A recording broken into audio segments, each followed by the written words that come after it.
Hello, I am Tia Ramey. Welcome to my YouTube channel. I love giving communication tips and techniques, most of which you'll find in my book, Canceled. And you can find that on my website, tiaramey.com. You can pretty much purchase it anywhere. It's also available in in Audible if you enjoy audiobooks. Today I wanted to give you some tips on really fighting fair. There are a few words that you should probably avoid if you ever find yourself engaged in a debate or an argument, even if it's a loved one, maybe your spouse. And there's just these two words that people use that is usually going to take you down the wrong path almost instantly, and I'll break down to you why. And if you saw the title of this video, there's a reason why they say never. Usually when you've heard that expression, it's only because you never know, you may end up doing something you say you would never do. But it's a little bit different when it comes to an argument, having an argument or a debate with a person. And I say this if you are actually trying to address someone's behavior. So maybe if you are an employer or you're a leader and you want to address some things that someone does, if you use words like always or never, you're going to automatically put a person on the defense. Now, see, in my book, something that I teach is that when you're having a difficult conversation with another person, you have to be very careful to not trigger their survival instincts.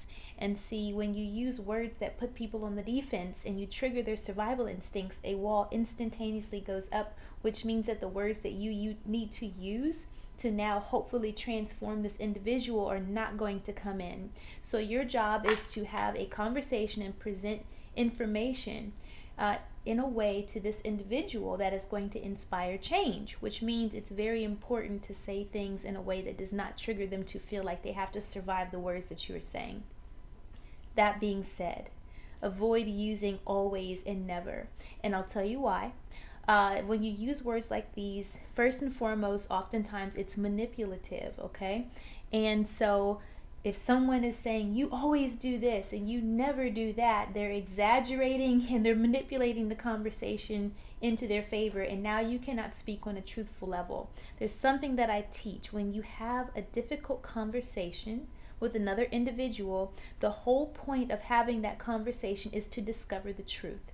And if you are using exaggerative language, they're not going to agree they always or never do something most of the time. So if you're exaggerating, you've automatically really taken taking this person out of the place of being able to have honest dialogue.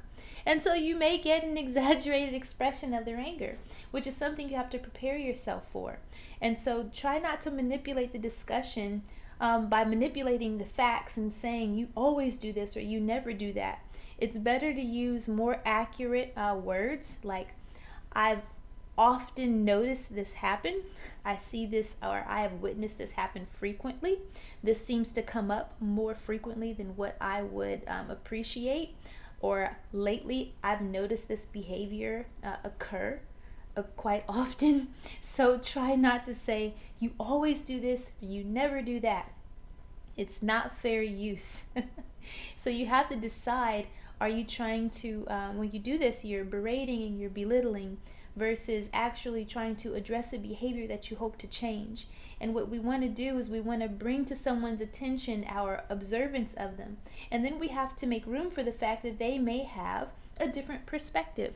And so you want to avoid using any sort of accusatory language when you want to address behavior that you hope will change. And if you put this person in a position to where they're automatically going to disagree with what you say, now you've really lost the opportunity to open the window of changing another individual with your words when you address some of their behaviors. So it's good to really speak for yourself. It's really good to say, when you engage in this behavior, this is how it impacts me. I'd like to address it, because really sometimes some people may not agree that certain behaviors are a bad thing. And so it's very good to make sure that you always speak to someone, making room for them to have a different perspective than what you have. Also opening up the door for them to present their perspective to you and how they observe the facts to be.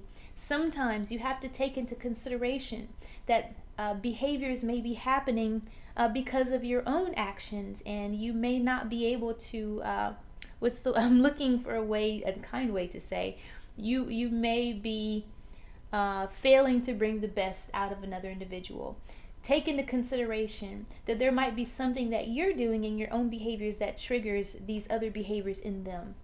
So anytime we are willing to address a behavior in another individual, we should always be in the position to where we are actually willing to set that person up for success. So if they counteract and say, hey, look, I do this because you do that, or I'm reacting to this other thing that you do, then this is where you have to quickly decide, are you just trying to bully this person into change, or are you both willing to put your pieces together, find out what you both need to do to make some adjustments so that way you can get on track and get the best results.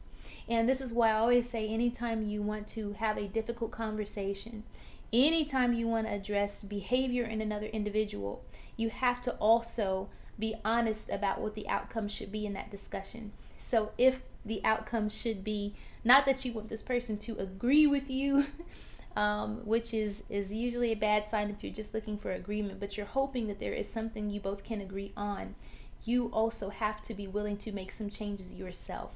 And if you're not willing to make any changes or adjustments, and you're not willing to do anything to set that person up for success, it may not be the best time to talk to them. Sometimes, or you may need a mediator, which is very helpful to have someone else who is unbiased to come in and listen, so that way they can hear both sides, and all three of you can put pieces together to figure out what is the best track to move forward. So I hope that you understand what I'm saying. Anytime, just to recap, we're saying always and never we're trying to manipulate a discussion. And anytime you want to manipulate someone into change, or you're just trying to be right, you're actually not really wanting to solve the problem. So please decide very quickly, do I want to solve this problem? Do I want to control change and manipulate change, or would I rather learn how to inspire it? And if you want to learn how to truly inspire change and make a positive impact on the people around you, and hope that the things that you say actually challenge another person to be willing to enhance who they are so they can fit themselves into your world, then we have to understand how we should be using our words in a more productive way that doesn't trigger their survival instincts, that doesn't make them throw up a defense, that doesn't make them want to put a wall up and not hear anything you say. We've got to be accurate, we have to be precise, and we have to be very honest. Try to speak for yourself, try not to accuse, be humble, and understand that you have a piece of this truth, they have a piece. Let's put our pieces together so we can figure out a path forward. I hope that was a very helpful tip for you. Thank you so much for listening. Again, if you're looking for more communication tips like these, please pick up my book, Canceled. Again, you can visit my website, tiaramey.com. I also hold lots of classes and workshops in person for your personal and professional communication training. So thank you again for listening, and I hope this was helpful. Please leave it in the comments and tell me what you think about those tips and whether or not they worked for you. Have a good one.